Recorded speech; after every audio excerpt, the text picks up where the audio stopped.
Bonjour, je suis Maurice Zimmermann de l'équipe de Diana et aujourd'hui je vais vous parler du thème de la résilience énergétique, les technologies de micro-réseaux pour le rétablissement après une catastrophe ou un conflit. Je vais commencer par expliquer pourquoi Diana s'intéresse à ce problème particulier.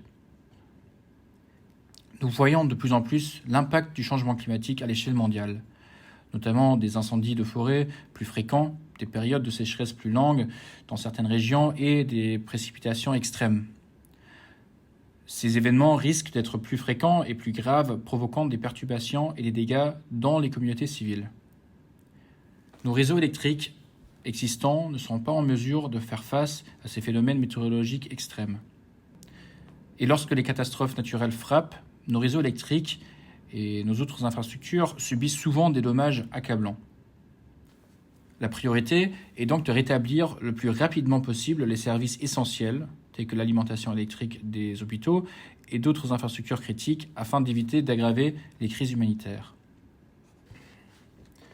Si nous envisageons un scénario de défense militaire, il peut être nécessaire d'établir une base de défense dans un environnement austère ou imprévisible, avec un accès limité ou inexistant à un réseau électrique. Ici aussi, il peut être nécessaire de disposer d'installations médicales. La question est donc de savoir comment utiliser les nouvelles technologies pour mettre en place rapidement une alimentation électrique essentielle, mais aussi fiable, dans ces différents scénarios.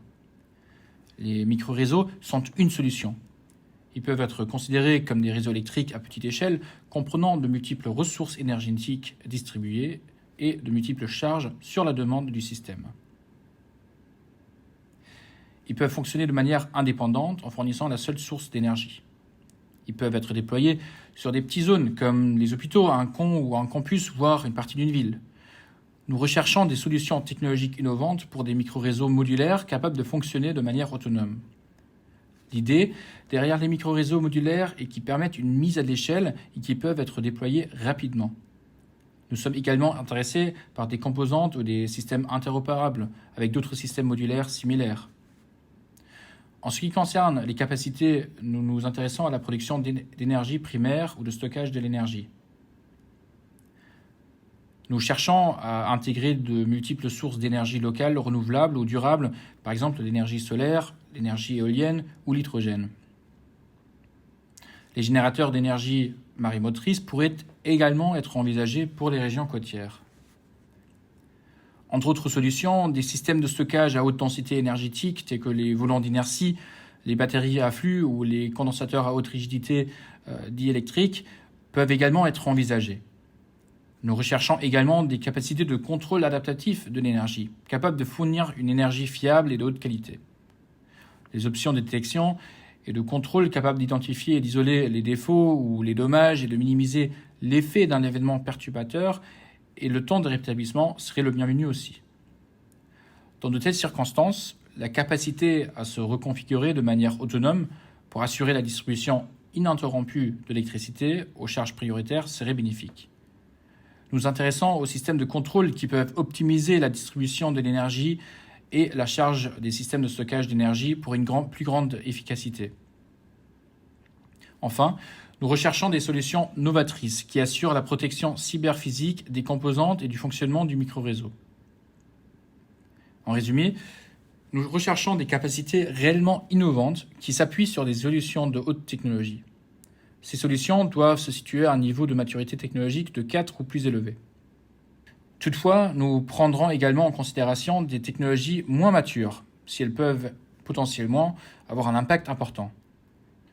Comme nous nous intéressons à l'applicabilité à double usage, les solutions doivent être commercialement viables et répondre clairement aux besoins en matière de défense et de sécurité. Enfin, j'attire votre attention sur la date limite du 25 août pour soumettre votre application. Pour en savoir plus sur ce défi ou sur les 2 autres défis concernant le partage sécurisé d'informations ou la détection et la surveillance, veuillez consulter notre site web à l'adresse suivante: www.diana.nato.int. Vous pouvez également nous suivre sur LinkedIn. Les termes et les conditions du défi Diana sont disponibles sur le site web.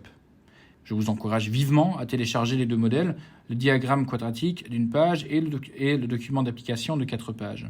Il se trouve sur le portail de candidature, accessible directement depuis le site web de Diana. Les deux documents doivent être complétés pour que votre candidature soit prise en compte. Je vous souhaite à tous bonne chance pour vos candidatures et je me réjouis de vous accueillir dans le programme Diana dans un avenir pas trop lointain. Merci beaucoup.